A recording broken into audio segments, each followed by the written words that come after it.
Oi, pessoal! Então, vamos continuar aquela conversa sobre documentação pedagógica e agora vamos entrar um pouco mais na questão prática disso tudo. Então, a gente foi pensar sobre o que é uma documentação pedagógica, como é que é o formato, quais são as estratégias de uma documentação pedagógica nesse momento que tudo está acontecendo fora daquelas estruturas que a gente está habituada, né? Então, documentação pedagógica vai para um portfólio, documentação pedagógica pode virar uma apresentação que a gente projeta para as crianças, documentação pedagógica vira cartaz, né? Vira uma série de instrumentos. Mas qual que é a documentação pedagógica agora, nesse momento que estamos, onde a gente está dialogando mesmo e fazendo as coisas acontecer pelos meios digitais? E aí a gente ficou pensando, então assim, em vez de inventar a roda, a gente foi atrás de alguns teóricos que poderiam ajudar a gente. E chegamos no Célestin Freinet. Freinet foi um educador francês, ele foi um professor. Naquela França do pós-guerra, pós-Primeira Guerra, ele já teve que mergulhar na prática, mesmo não tendo completado a sua formação. Mas era um cara genial, estudioso, e ele fez o quê? Ele anotou, registrou, e pensou e refletiu, escreveu sobre, fez projetos sobre aquilo que ele via que estava acontecendo na escolinha pequenininha, com super poucos recursos que ele tinha lá naquela época. Quando as coisas começaram a voltar ao normal lá na França, ele começou a frequentar seminário e tal, e ele percebeu que, puxa vida, aquilo que acontecia nos grandes centros urbanos era um pouco diferente do que acontecia lá na escolinha dele, limitada. Então ele foi começar a comparar, e ele começou também a comparar valores diferentes entre as escolas, que tinham uma super estrutura, e a escola dele. E o que ele percebeu é que, na verdade, essa escola dele, que por ter uma estrutura limitada, ela dialogava muito com a natureza e a comunidade que tinha ao redor.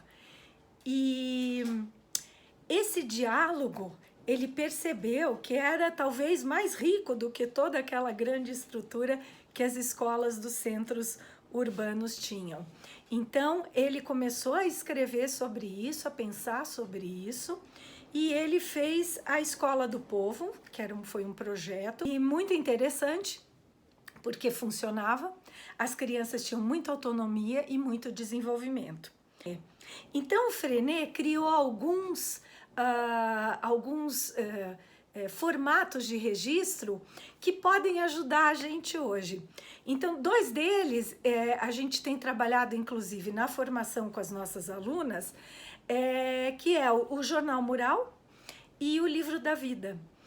Então, se a gente pensar em todos os registros que têm vindo das famílias, e a gente tem que sistematizar isso que está acontecendo, transformar isso numa documentação pedagógica, de repente a gente transformar tudo isso num jornal, né, mural, que pode ser um cartazinho com N recursos de aplicativos que a gente tem por aí, e pique colagem, não sei o que a gente vai juntando tudo, junta foto, junta texto, bota logo da escola, escreve o nome da turma, enfim, cria o nome do jornal, lança uma campanha com as famílias para dar o nome desse jornal.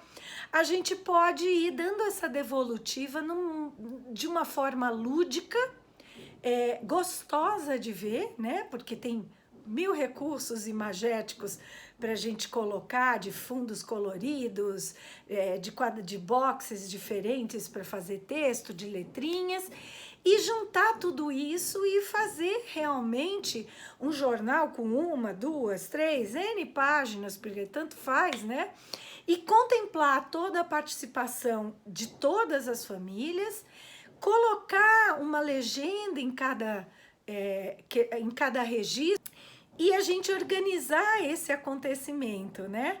Então, a gente tem trabalhado bastante essa questão do jornal mural, isso tem se transformado em arquivos super interessantes, divertidos, bonitos, para mandar para as famílias, e estamos pesquisando para ver o retorno disso tudo. Mas hoje fica aqui essa dica. Então, isso é o que a gente tinha para falar, e um abraço a todos, até a próxima.